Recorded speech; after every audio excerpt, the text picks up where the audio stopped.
పాపం ఆవిడకి ఆస్తిలో వాటా ఇవ్వాల, ప్యాలెస్ రాజకీయాలు జరిగాయి.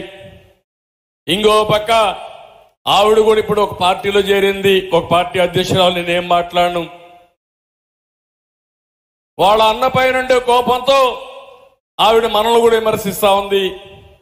నాకేం బాధ లేదు, మీరు విమర్శిస్తే నేను సమాధానం చెప్పుకునే సమర్థత మాకుంది, తెలుగుదేశం పార్టీకి ఉంది. ఆ విషయం ఆవిడ కూడా గుర్తుపెట్టుకోవాలి. కానీ ఇక్కడ మీరు చూస్తే సొంత చెల్లెల్ని ఎన్నికల ముందు పాదయాత్ర చేపించి ఊరూరు తిప్పి ఎట్లా ఉపయోగించుకున్నాడో మీరు చూశారు.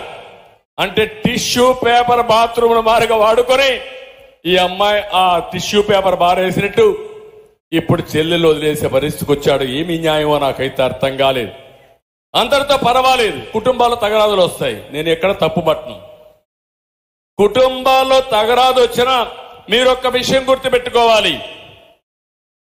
సోషల్ మీడియాలో ఆవిడ నీ పైన పోరాడుతుందని, ఆమె పుట్టిక పైన కూడా నీచంగా మాట్లాడావు. నీ సోదరి, నీ తల్లి, ఒక తల్లి ఒక మగబిడ్డనే ఒక ఆడబిడ్డను ఇచ్చేస్తే నీ సొంత చెల్లి ఎక్కడ ఆవిడ పుట్టుకను కూడా నీచంగా చిత్రీకరిస్తా ఉంటే నీ తల్లికి అవమానం కాదా? నీ కన్న తల్లికి అవమానం కాదా? కనీసం ఖండం చేశారా మీరు? సరే, నన్ను తిట్టాడు, పవన్ కళ్యాణ్ తిట్టాడు, మన ఆడవాళ్ళు తిట్టారు. కడాన పవన్ కళ్యాణ్ అన్నాడు, ఒకటే మాట అన్నాడు భరించలేక మొన్న మీటింగ్ లో, అవునయ్యా నాకు 3 పెళ్ళాలు ఉన్నారు, నువ్వు నాడుగో పెళ్ళాగా రమ్మన్నాడు. దాంతో వీళ్ళు పీక్కుంటున్నారు, ఏం చేయాలో అర్థం కాకుండా. కనీస సాంప్రదాయాల రాజకీయాల్లో విలువలు లేవా అని అడుగుతున్నా. అంటే ఇంత దగాకోరు రాజకీయాలు, నీచమైన రాజకీయాలు, ఇవన్నీ చూస్తే చాలా బాధేస్తుంది. అందుకనే మీరందరూ కూడా గుర్తుపెట్టుకోవాల్సింది, ఒక నేరస్తులు, నేర స్వభావం ఉండే వ్యక్తులు అధికారాన్ని వ్యాపారంగా చేసుకుని డబ్బులే ప్రధానంగా ఆలోచించి ఎలాంటి నీచానికైనా కానీ చేస్తే ఇలాంటివే జరుగుతాయి. ఈ విషయం మీరు గుర్తుపెట్టుకోవాల్సిన అవసరం ఉంది. నిన్న ఒక అతను హైదరాబాద్లో తెలంగాణ అతను ఒకసారి మాట్లాడితే నాకు చాలా బాధేసింది. ఏంట్రా ఈ రాష్ట్రం అని. సార్, హైదరాబాద్ అంతా మీ వల్లనే వచ్చింది, సైబరాబాద్ మీరు నిర్మాణం చేశారు, బ్రహ్మాండమైన ఎకో సిస్టమ్ ఇచ్చారు.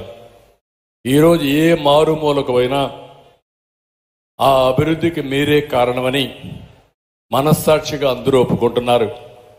నేను నిన్న మొన్న ఆంధ్రాకి పోయాను.